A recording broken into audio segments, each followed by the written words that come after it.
An electrolarynx is a battery-operated device that produces sound and replaces the larynx after your laryngectomy. It might be the best method of communication for you if you can't have a voice prosthesis for whatever reason, if you're waiting for your voice prosthesis, or as a backup method to using a voice prosthesis. We're going to go over some practical tips now on how to use an electrolarynx and how to get it right when using one. One of the most important things you can do is getting the placement right on your neck, really finding the softest area in the neck where the sound can travel through into the mouth with most volume. It's typically what we call the sweet spot. So Steve's going to demonstrate for us now the area that he finds the easiest to use and the best to speak with. Go ahead. 1, 2, 3. Excellent. So nice, loud speech, easy to hear, easy to understand. Can you try the other side of the neck?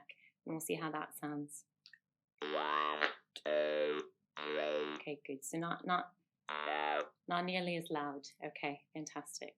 The other thing you demonstrated for us there for just a moment, the head of the device slipped off of your neck, and we had that little bit of extra buzz. There you go. Exactly. Another thing that's important to get right when using your electrolarynx is the timing or the coordination of using the button itself. So making sure that you only push the button when you're ready to speak, and also not letting go of the button before you finish what you want to say. Can you give us an example of that, Steve? Yes, I can. There you go. Good. But if I try talking, you don't get the rest of the sentence. Exactly. So getting that coordination of timing with the onset and letting go only when you finish what you wanted to say. Great. Another important thing when using your electrolarynx is to make sure that you articulate precisely and very clearly so that you can be better understood. Steve gives an example now. Yes, if you talk properly, you can be understood. Exactly. So opening your mouth as wide as you can helps you to project your voice when speaking. Yes, it does. Okay, good. Can you show us an example of when you use your mouth sort of in a very closed position, how that sounds? It doesn't work very well, but it comes out like a ventriloquist. Yes, not articulating. No, it doesn't. Not very precise, and also not giving us that nice wide open mouth posture to project your voice very well. Yes. Good. So another technique you can use when using your electrolarynx is phrasing. So instead of saying a sentence sort of all in one go, a very long sentence, breaking the sentence up into two smaller sentences so that you're more easily understood. So Steve, if you could say for me now, all in one go, I'm going to London on the train to visit a friend. I'm going to London on a train to visit a friend. Good, okay. So that was a long sentence, and it was quite quick as well in how you said it. So can you slow your pace down a little bit and also take a break sort of midway through? So you break it up into two sentences for me.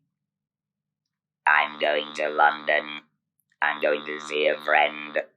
Very good, very good. Much easier to understand the second time around. And I don't do it all in one breath, which is difficult. Exactly. Yes, so pausing naturally, pausing where you naturally would is important. So some devices have a button that you can use to vary the pitch or the intonation, and this makes the speech sound more natural. So I'm going to give Steve an example now of a sentence, and first we're going to say it with just the monotone speech, and then I want you to vary it after that, okay? So the sentence is, can I please have a cup of tea? Can I please have a cup of tea? Okay, good. So that was the monotone voice. Can you say it now with a bit of inflection at the end? So normally in a question, we would sort of raise our pitch a bit at the end to indicate that we're questioning something. So use the inflection. Go ahead. Can I please have a cup of tea? Can I please have a cup of tea?